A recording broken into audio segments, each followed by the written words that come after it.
da Valencia, non è una zona di guerra, solo la Spagna. Questi fuochi diurni si chiamano mascletà. Tra il 1° e il 19 marzo si tengono tra le 14 e le 14:30. Non solo in centro, infatti io mi trovo nel quartiere Mislata.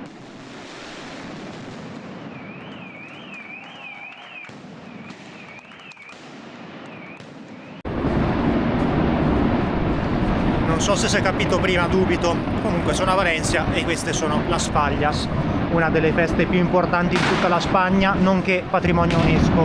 Qua hanno recintato tutta la zona e se vedete là è dove spareranno i prossimi botti. Sono leggermente tanti.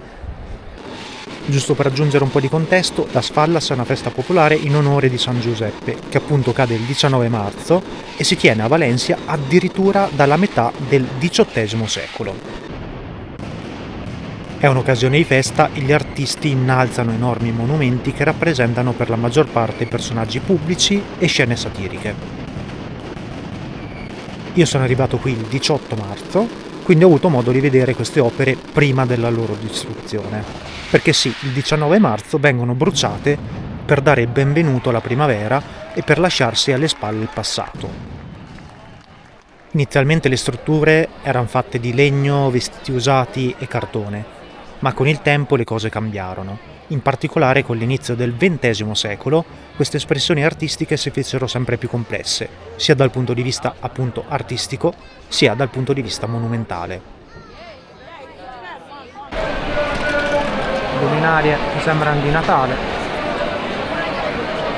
Presto le fallas diventarono un'espressione dell'identità valenziana e un'importante attrazione turistica, tanto che in questo periodo, al giorno d'oggi, si stimano tra 1 e 3 milioni di turisti.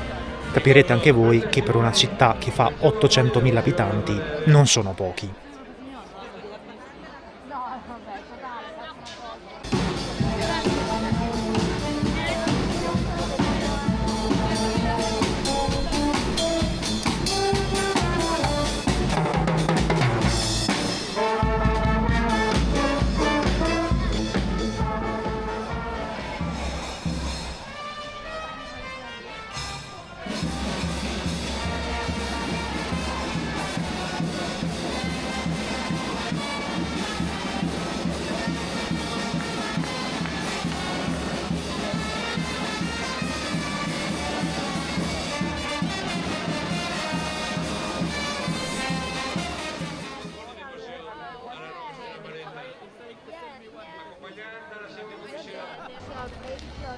Dopo i fuochi è tempo di andare a dormire e riposarsi per bene in vista dell'ultima giornata. No, niente, come non detto, sono le 5 di mattina e questi sono i botti. Tra l'altro, per non farsi mancare nulla, è appena passata anche una specie di banda.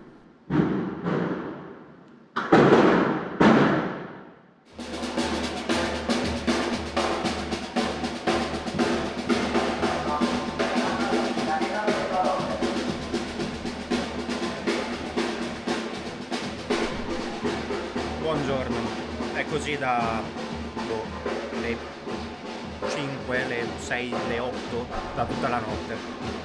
Oggi un bel giro tra le strutture prima che vengano bruciate. Alcune sono impressionanti. Penso arrivino tranquillamente ai 20 metri di altezza. Tra l'altro bello perché sono disposte in tutta la città, quindi allo stesso tempo si vede la città e si vedono queste strutture.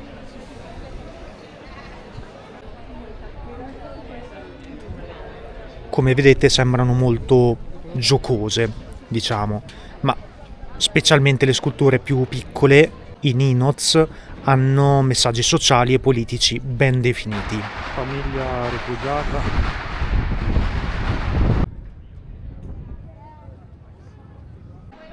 A proposito di questo, passeggiando per la città, accanto a questi giganti si notano anche le versioni più piccole. Vengono chiamate fallas infantiles e no, non sono costruite dai bambini, ma sono pensate e dedicate a loro. Sono sculture alte al massimo un paio di metri, con temi più fiabeschi, educativi o legati alla fantasia. Diciamo che evitano la satira politica, un po' pungente, di quelle per adulti. La particolarità è che durante la cremà La notte del 19 marzo queste strutture infantili vengono bruciate per prime, qualche ora prima di quelle grandi. Un'altra cosa che salta subito all'occhio sono gli elaborati abiti tradizionali indossati dalle donne e dalle ragazze delle varie commissioni, ma in verità anche dagli uomini, anche se i loro sono più semplici. La figura più importante in assoluto è la Fallera Mayor, una vera e propria ambasciatrice della festa. È una figura iconica introdotta ufficialmente nel 1931. Non è solo un concorso di bellezza o di apparenza. Per essere scelte servono tanta preparazione, doti oratorie e comunicative, empatia e una profonda conoscenza della cultura valenziana.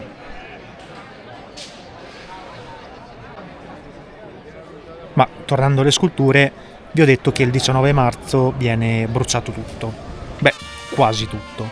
Dal 1932 esiste una tradizione chiamata Indulto del Fuego, l'indulto del fuoco, nata da un'idea di un artista fallero e funziona che ogni commissione porta il suo ninot migliore a un'esposizione e il pubblico vota la figura da salvare dalle fiamme. Queste strutture graziate non vanno perdute, ma vengono conservate nel Museo Fallero.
Quindi dopo questo gran finale con queste fiamme incredibili tenute sott'occhio dai vigili del fuoco, il giorno dopo ho deciso di visitare proprio questo museo, che dal 1971 occupa un antico convento del 1831. Questo edificio ne ha viste un po' di tutti i colori, nel corso della storia è stato usato come caserma, scuola, magazzino e durante la guerra civile e negli anni successivi è stato anche un carcere.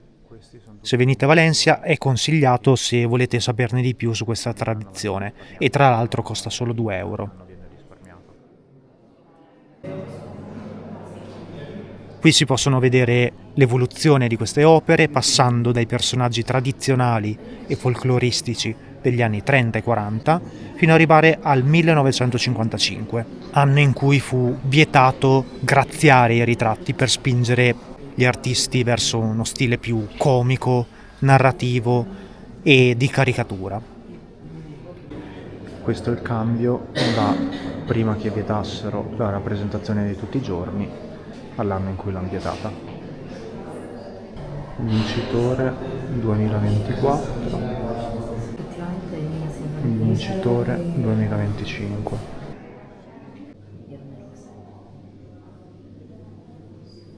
Baby boom e hippie.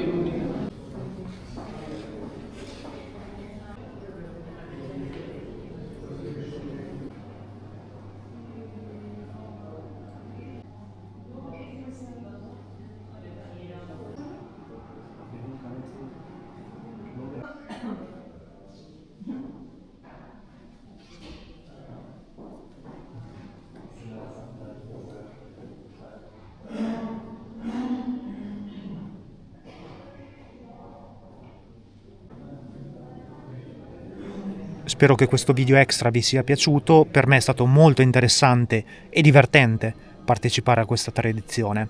Noi ci vediamo mercoledì alle 18 tornando alla serie sul Vietnam.